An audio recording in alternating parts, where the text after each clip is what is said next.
An Orthodox icon begins with wood. A tree is felled. The board is cut and braced. Linen is stretched across its face. Layer after layer of gesso is applied, then sanded until the surface becomes pale and smooth.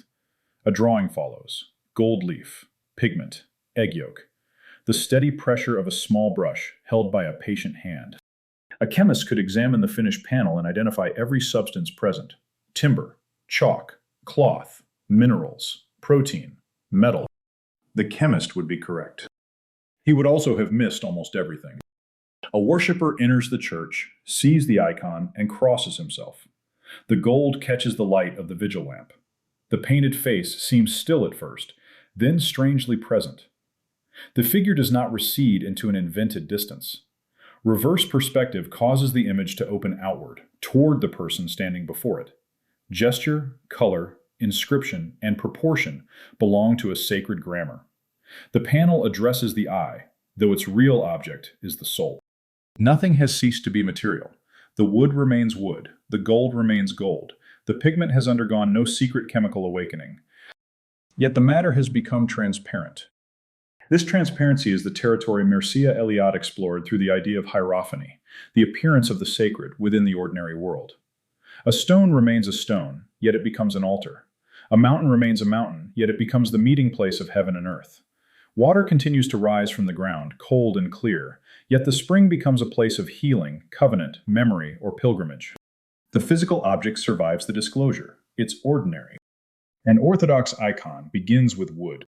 A tree is felled. The trunk is cut into boards. A panel is selected, braced, and covered with linen. Layer after layer of white gesso is applied, then sanded until the surface becomes smooth enough to receive a world. Lines are drawn. Gold leaf is pressed into place. Pigment is mixed with egg yolk. A face emerges through patient strokes. A chemist could examine the finished panel and identify every substance present: timber, chalk, cloth, protein, mineral pigment, gold. The inventory would be accurate. It would also miss the icon.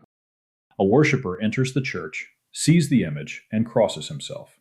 He does not mistake the wood for God. He does not believe that heaven has been trapped beneath a coat of varnish. He understands that matter has been arranged according to a sacred grammar. Gold has become the light of the kingdom. Gesture has become doctrine. Color has become memory. Reverse perspective opens the scene toward the person standing before it. The piece of wood has become transparent. This strange transparency lies near the center of Mircea Eliade's thought. Eliade spent much of his life examining the ways religious people encounter the sacred within ordinary reality. A stone remains a stone. A mountain remains a mountain. Water continues to behave like water.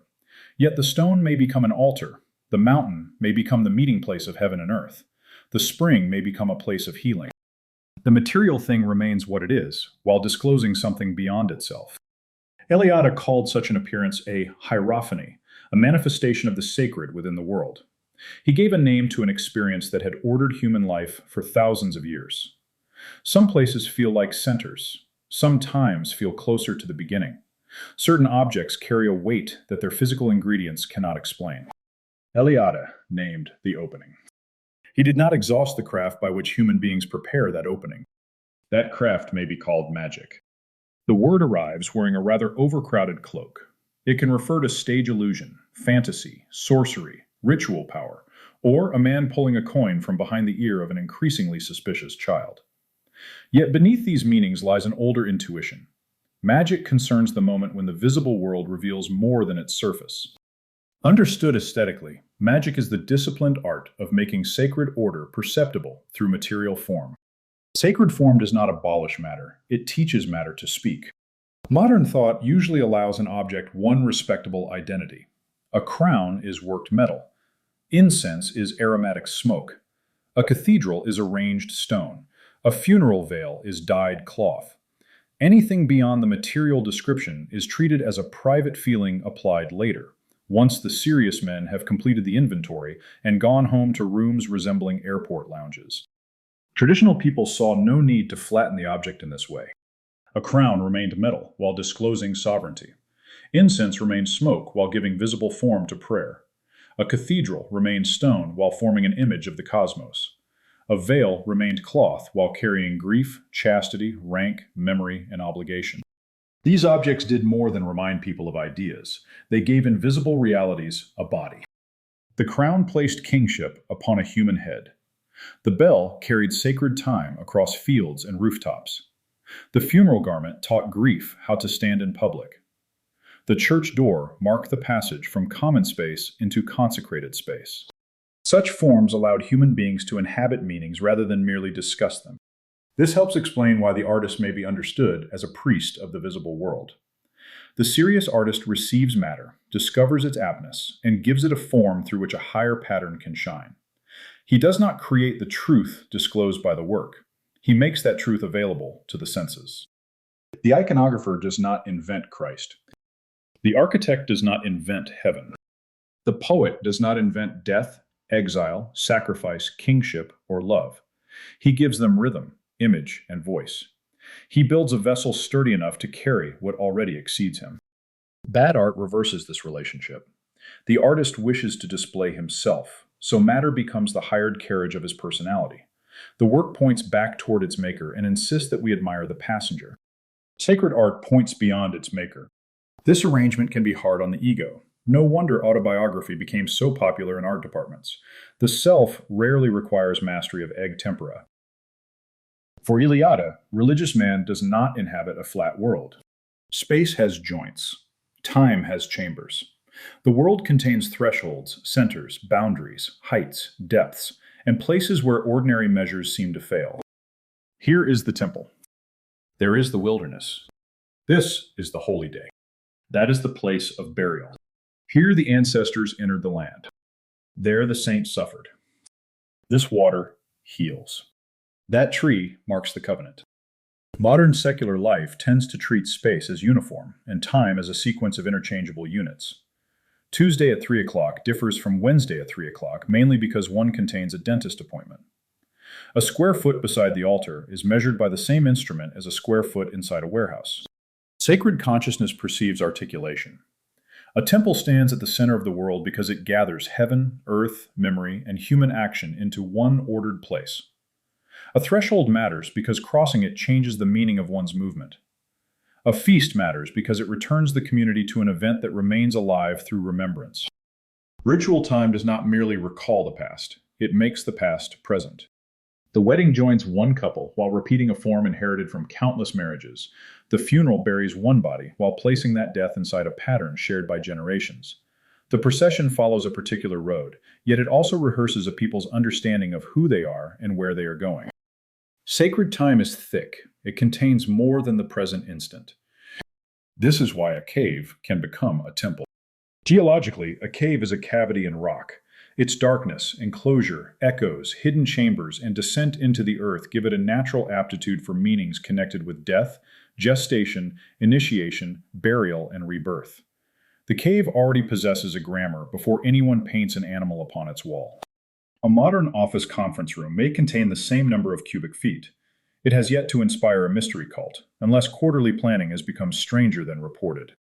The cave receives symbolic meaning because its physical form lends itself to sacred disclosure. Matter is never merely passive. Shape, color, weight, texture, sound, and location prepare the senses to receive certain meanings. Hierophany describes the disclosure. Magic names the disciplined craft through which the disclosure becomes perceptible. This distinction matters because human beings cannot manufacture the sacred through theatrical confidence. One cannot compel heaven by arranging enough candles around a tasteful bowl. A person can build a threshold. He can compose a hymn. He can carve an image. He can prepare a ritual gesture. He can tell a story through which the visible world becomes transparent to the invisible. He prepares perception. He does not manufacture divinity. Eliade supplied the metaphysics of the window. The artist learns how to make glass. Fairy tales understand this relationship with unusual clarity. A sword may be steel and rightful authority. A ring may be gold and binding obligation. A forest may be trees and the territory of trial. A tower may be masonry and estrangement from human fellowship. The magical object belongs to the sensible world, yet its full identity exceeds sensible description. Its physical qualities become the body of a metaphysical claim. A sword divides. It can sever falsehood from truth, cowardice from courage, and the usurper from the throne. A ring surrounds the finger and returns endlessly into itself, making it apt for fidelity, obligation, and power that binds. A forest obscures the path, surrounds the traveler, and dissolves the comforting lines of settlement. It becomes the place where ordinary rank disappears and character is tested. These meanings were never arbitrary decorations pasted onto matter. They arose through long attention to the qualities of things. Religious art works through the same double vision. A church door controls entry, yet its carved saints and monsters announce passage between spiritual territories. Bells measure hours, summon worshippers, mourn the dead, greet a marriage, and extend sacred time across the surrounding countryside. Vestments cover the body while subordinating the personality of the celebrant to an inherited office. A church tells the body what kind of universe it has entered before the sermon has cleared its throat. The floor plan ranks space. The nave orders movement. The sanctuary establishes distance. The dome gathers heaven over the congregation. The iconostasis holds concealment and revelation together. Light enters through chosen apertures and falls upon chosen surfaces. Stone causes the human voice to rise, linger, and return. Architecture becomes instruction. You walk differently inside a cathedral. Your voice changes. Your eyes rise. Even the unbeliever lowers his volume, as though the stones have established a rule that his opinions cannot quite repeal. A serious work of art performs a related act. It forms perception. It trains the eye to notice relations that habit has flattened. It makes some things prominent and others small. It establishes a center. It gives silence a border. Magic, understood aesthetically, is the recovery of this double vision. One sees stone and altar, bread and offering, garment and office, road and pilgrimage. The material fact remains present. Sacred meaning makes the fact more complete. Modern people have not lost this faculty. They exercise it in damaged, scattered, and sometimes comic forms. A military uniform carries authority. A wedding ring carries fidelity. A national flag carries shared memory. A childhood home contains years that no property assessment can measure. Even the sternest materialist becomes strangely Eliadean when someone proposes melting down his grandmother's ring because gold prices are favorable. He knows that the ring belongs to two worlds. Its market value can be calculated. Its meaning cannot. Gothic subculture preserved this double vision in fragments. Crosses, veils, candles, ruins, pointed arches, mourning clothes, roses, ravens, churchyards, incense, bells, reliquaries, and images of death circulate through Goth fashion and art. These forms carry an atmosphere before anyone explains them. They feel charged. The attraction is rarely accidental. Each form once mediated between ordinary life and ultimate reality. Mourning dress gave grief a public body. Church bells placed private time inside sacred time. The cemetery joined the living community to its dead. The cathedral converted doctrine into light, stone, proportion, and procession. Goth inherited many of these forms after the civilization that produced them had lost confidence in their meanings. The alphabet survived the burning of the library. The result is an aesthetic filled with hierophanic potential and metaphysical uncertainty. The Goth wears the cross, but may no longer know whether it signifies suffering, beauty, rebellion, death, resurrection, or a particularly well-accessorized Wednesday. He enters the ruin because it feels charged. He listens to funereal music because sorrow there acquires form. He lights candles because electric ceiling light has the spiritual presence of an interrogation room. These practices reveal a hunger for symbolic density. People want their surroundings to mean something. They want clothing to express allegiance, rooms to possess atmosphere, and music to give structure to emotions that ordinary speech leaves shapeless. The modern internet has intensified this hunger while weakening the means by which it can be satisfied. People now build aesthetic habitats from images, garments, quotations, playlists, furniture, and imagined habits. A person scrolls through photographs of mossy cottages, Gothic libraries, moonlit bedrooms, old monasteries, velvet dresses, silver rings, and rain falling upon medieval streets. Gradually, a little country forms in the mind. The aesthetic gives the eye a homeland. It creates a small island of order within the digital stream. This can be the beginning of something serious. It can also remain a mood board with imperial ambitions. An aesthetic becomes culture when it acquires memory, standards, discipline, and communal purpose. A color palette cannot raise children. A playlist cannot bury the dead.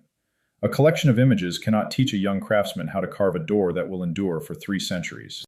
The forms must be traced back to the worlds that gave them force. Goth can mature by recovering Gothic architecture, medieval devotional art, Jacobean tragedy, romantic poetry, Victorian mourning customs, symbolist painting, sacred music, church textiles, and the literature of death. This study does not require converting every nightclub into a parish hall. It requires learning why the forms acquired their power. Once the inheritance is understood, new work can extend its grammar. A tailor who studies mourning dress and vestment construction will make a different garment from one who copies a photograph found during an idle scroll. A musician who studies chant, requiem, organ, and sacred polyphony will hear darkness differently. A designer who learns heraldry, manuscript illumination, stained glass, and metalwork will stop treating ornament as filler. A writer who recovers the moral structure of the fairy tale will discover that forests, towers, wolves, mirrors, and crowns are never merely scenery. They are instruments for revealing character. The path runs from wearing symbols to understanding them, then from understanding them to making worthy things through them. The modern market prefers to interrupt this passage at the first stage. A person may purchase an entire magical identity before lunch. Moon phase necklaces, plastic cauldrons, machine-printed tarot cloths, imitation cathedral windows, resin crystals, battery-powered candles, and ritual bath salts wait behind a button marked Add to Cart. The sacred has endured persecution, desecration, and philosophical assault. Conversion into seasonal home decor may be the more cunning enemy. These goods promise the appearance of enchantment without its demands. Traditional symbols belong to inherited stories, difficult crafts, ritual communities, sacred offices, and obligations extending beyond preference. A crown required a kingdom. A relic required a saint. A shrine required pilgrimage. A mourning garment required customs governing death. The symbol drew power from an order of life. Consumer magic severs the symbol from that order. The object becomes an identity marker whose meaning begins and ends with the purchaser. One buys the moon necklace because one is a moon person. The moon, having governed tides, calendars, feasts, navigation, agricultural labor, poetry, and sacred time, is reduced to flattering its owner's personality. The market has become skilled at preserving the silhouette of meaning after removing its substance. It takes the reliquary without the relic, the crown without the kingdom, the robe without the office, and the ritual without the obligation. What remains is a prop. This is close to the fate of modern luxury. Luxury once gathered rare skill, costly materials, patronage, and sacred purpose into objects intended to honor rulers, cities, gods, and the dead. Modern luxury often retains expense while shedding majesty. The price survives after greatness slips out through the servant's entrance. Magic has suffered the same reduction. Its imagery remains profitable because the desire beneath it remains real. People want the world to possess depth. They want objects to carry memory. They want rooms to possess gravity. They want ceremonies to mark passage. They want beauty to reveal an order worthy of love. The market answers with props because props can be produced quickly, shipped cheaply, and discarded once a new identity arrives. Yet meaning needs somewhere to live. Cheap objects usually offer it a folding chair. A plastic pentagram beside novelty socks cannot bear the same symbolic weight as a carved church door commissioned by a parish and crossed by generations. The difference resides in craft, use, belief, inheritance, material, and patronage. The door was made for a place. It served a community. Its symbols belonged to a known story. Children crossed beneath it. Couples entered through it to be married. Coffins passed under it on the way to burial. Hands touched the same surface until the wood changed color. Time entered the object. No factory can print that patina. This is where the artist returns as hierophant, the one who shows sacred things. The title must be handled carefully. Modern artists already face a strong temptation to mistake eccentricity for revelation. Giving them priestly titles may encourage several to purchase taller hats. A hierophant shows what exceeds him. The artist performs a related task when he gives sensible form to realities beyond himself. He studies a symbolic inheritance. He submits to the nature of his materials. He masters a craft. He produces a work through which others can perceive a higher order. The artist is a mediator under judgment.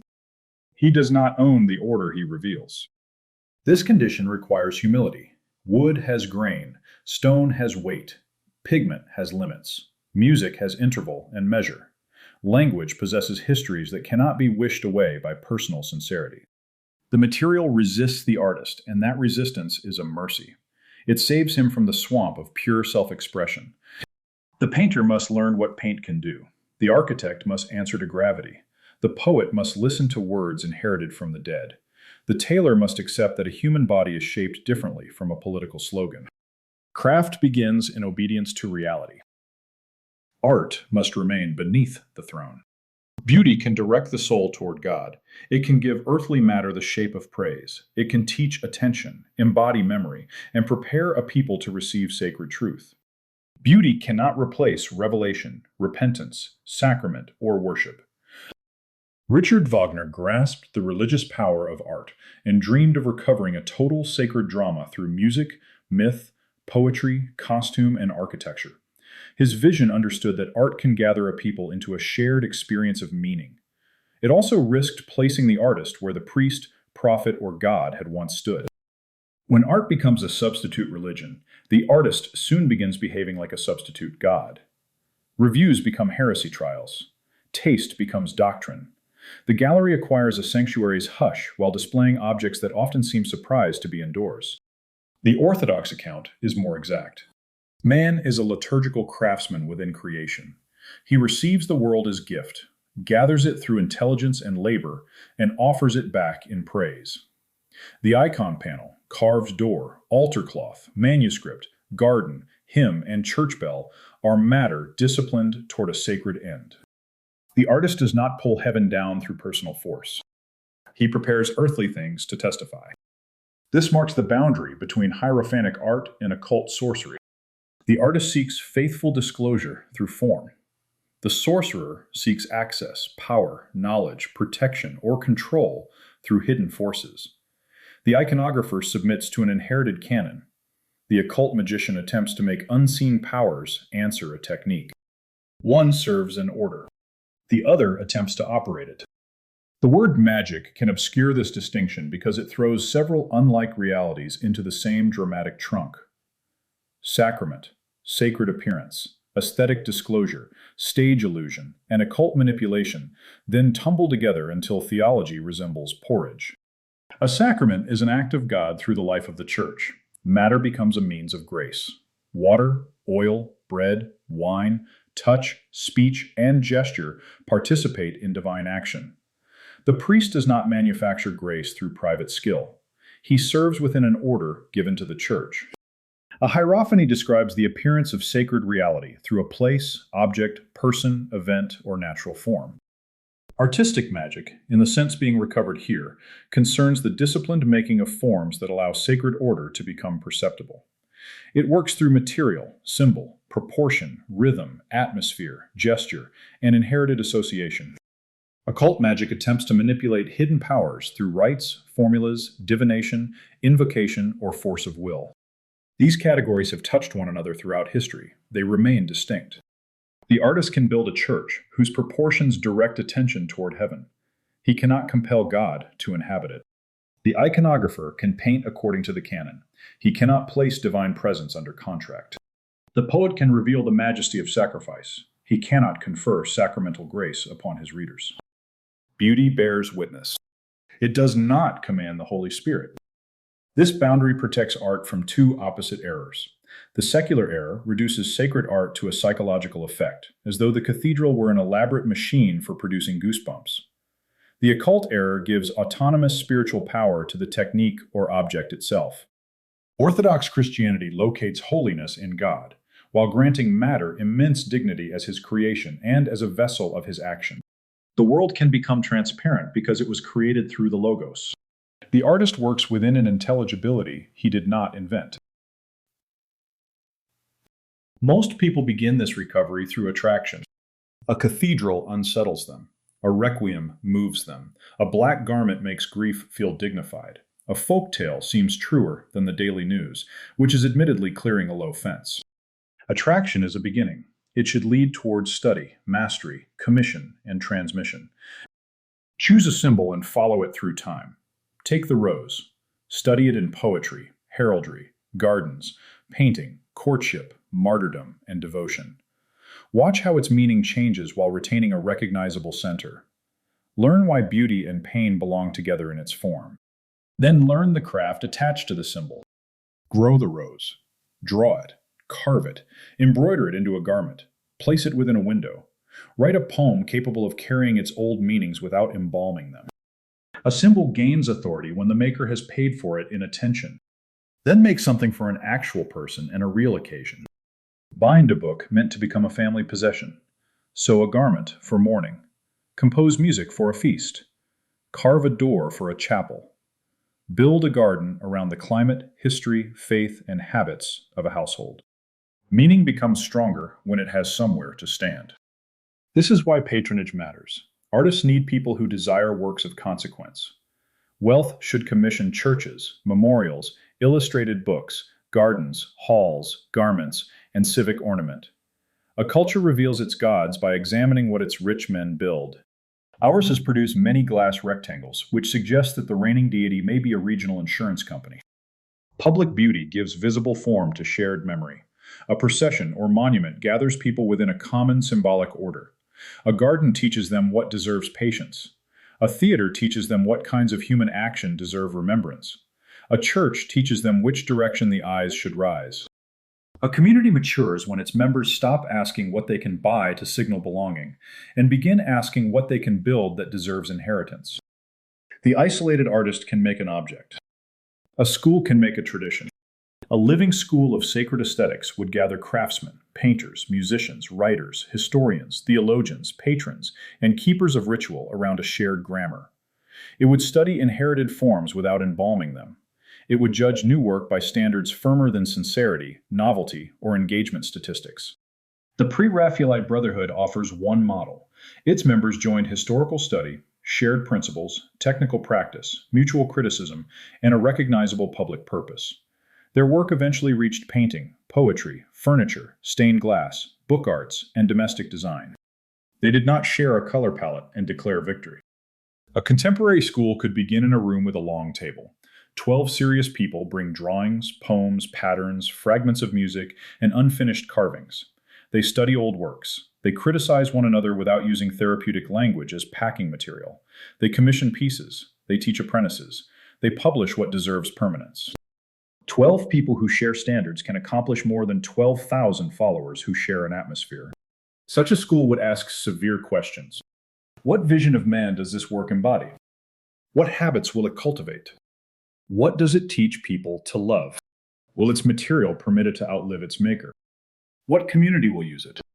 Under whose authority do its sacred symbols operate? These questions rescue magic from consumer fantasy.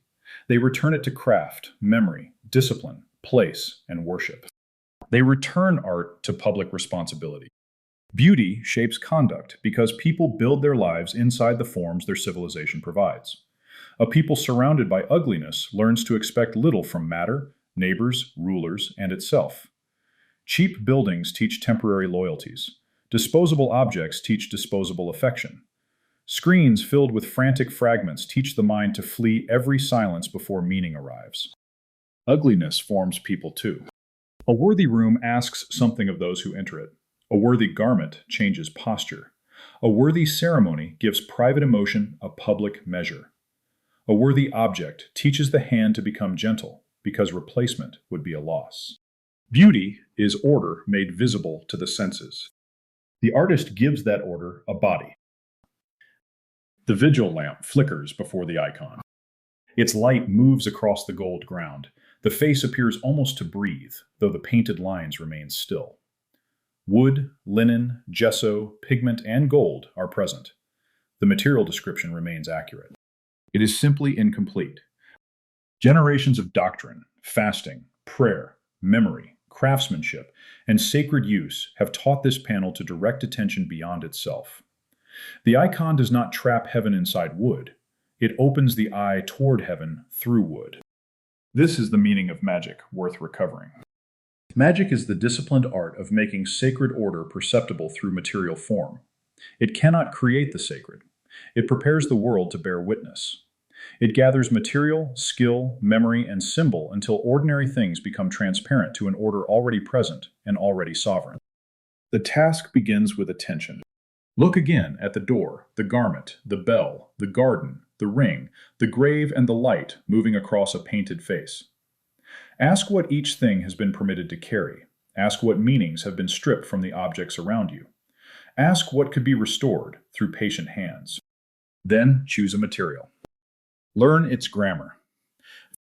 Submit to its limits.